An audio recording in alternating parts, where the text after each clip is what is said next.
Any questions? Yes, Dan. Thank you, Mr. Silverman. I do have a question, because this is a legal question that's come up in my own mind.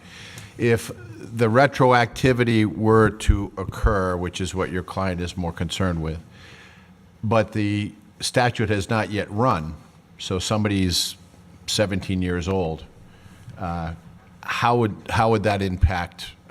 I don't see the exact argument there. If the statute of limitation that was in effect at the time of the injury has not yet run, then there wouldn't be a constitutional issue. It's only when the statute has fully run and the action has become... So without reviving, so, you know, in my view, the look back does not necessarily revive a claim, but we'll have to look at that more closely. But you would agree that if it doesn't revive a dead claim, that there's no constitutional harm in extending the statute of limitations? I would agree with that. Thank you. Okay. Yes, Carol.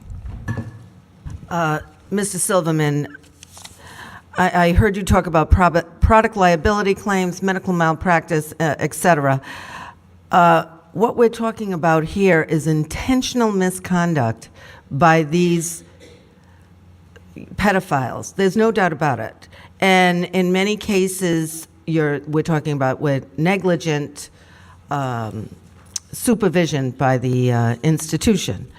Now, the look back would allow these victims who have been seriously injured by pedophiles, which is an intentional act, what they did upon these victims, let's face it. Totally different from a product liability or medical malpractice. Generally, they are not intentional. They're accidental or negligent, but not directly intentional.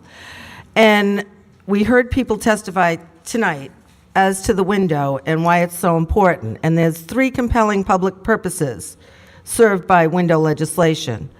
One, it identifies previously unknown child predators to the public so children will not be abused in the future. That's a safety issue. 2, it gives child sex abuse survivors a fair chance at justice. That could be, you say that that's not worthwhile. I think we heard from many people tonight who beg to differ with you. And 3rd, it educates the public about the prevalence and the harm from child sex abuse so that families and the legal system can protect victims more effectively. I don't see how you can argue against that, and this window will do that. This will expose the years of abuse that has gone on for these young children who have now grown into adults, and we will finally open up the doors and find out who are these perpetrators and where are they coming from. And by the sounds of it, it's in every institution. It's not just the Catholic Church. It's in public education. It's in sports. It's in households. So what you're saying to us is no window, keep the door closed, keep the silence forever. No, the time has come, and it has to be done now. And I don't see, I vehemently disagree with you that it's the same thing as a product liability or a medical malpractice. I totally disagree with that. And if you want to pursue that and not see the difference, I mean, I guess we'll just agree to disagree, as 2 lawyers do on many occasions. But I see a distinct difference with the behavior we're talking about. And that's why we're doing it with just one type of cause of action, which is child sexual abuse. That's the only thing we're talking about. We're not doing it on every case. We're not doing it for products liability. We're not talking about medical malpractice. We're talking about one thing and one thing only. And it's happening in state after state, and the purpose is to protect the public, protect the children, so that they can live their lives like children should, protect the innocence that they are deprived of. Anyway, I just can't agree with your argument. I think it's very distinct differences between the 2. If I could just offer one brief comment on that without letting this devolve into a legal argument. In Rhode Island, any statute that is deemed to be a remedial statute does apply retroactively. And Black's Law Dictionary defines a remedial statute as a law enacted for the purpose of correcting a defect in a prior law or in order to promote a remedy where none previously existed. And I think that's exactly the situation we have with this bill. Okay. Thank you. Vice Chair. I was wondering if in your practice you could think of any other causes of action where the memories might be repressed as they are here.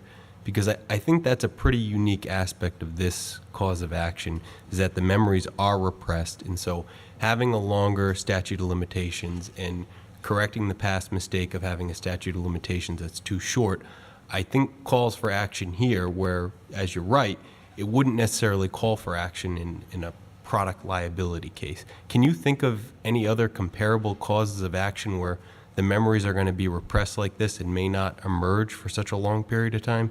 I think there are a number of areas of the law where you have discovery rules, where you have types of injuries that aren't apparent at the time that they occur, whether it's med-mal or whether it's an injury from exposure to a product, or you may not associate the injury with how it got there for some time into the future in toxic tort types of cases. But specifically on repressed memory, no, I can't say.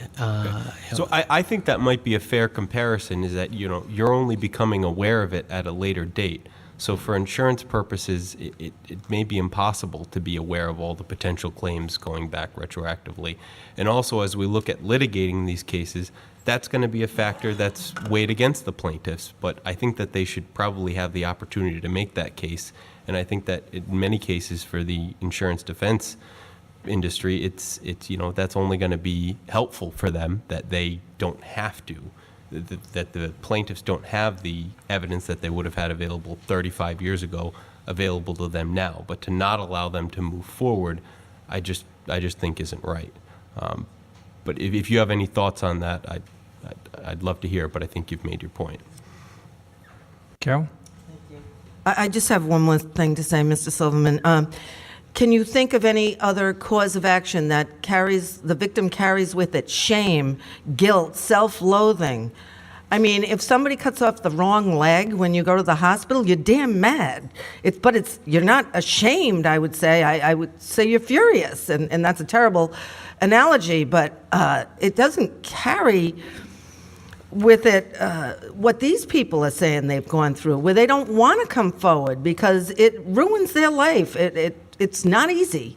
It's not like saying, I got on a defective escalator and I got injured. I mean, there's no shame in that. It's unhappiness and you're injured and it's terrible, but is it your fault?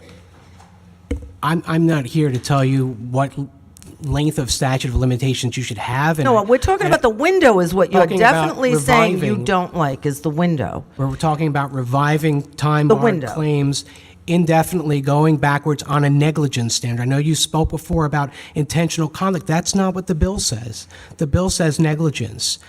A number of states that have done the act revivers. that occurs to these children is intentional by the perpetrator. Let's face it. And if that's what the bill said, I think the concerns would be much less. There are at least 3 of the 11 states that have limited you it to think raping a perpetrators. child is a negligent act? No, that's not what I'm saying. I'm talking about there are 3 of the 11 states have limited the look-backs, the retroactive revivers, to an intentional acts by perpetrators. That is not what this bill does. This is about the concern coming from the groups that I work with is about the negligence claims, the pure claims based on what an organization should or might have done 30 or 50 years ago, retroactively applied today. That's the concern. It's not about the perpetrators. It's not about intentional conduct. It's about those negligence claims. Well, I'm still going to disagree with you because we're talking about institutions that move people around, harbor pedophiles, don't protect children.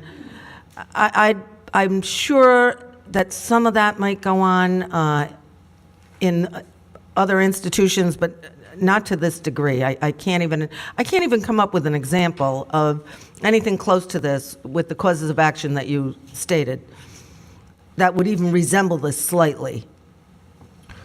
Thank you. But thank you. Thank you, gentlemen. Sorry.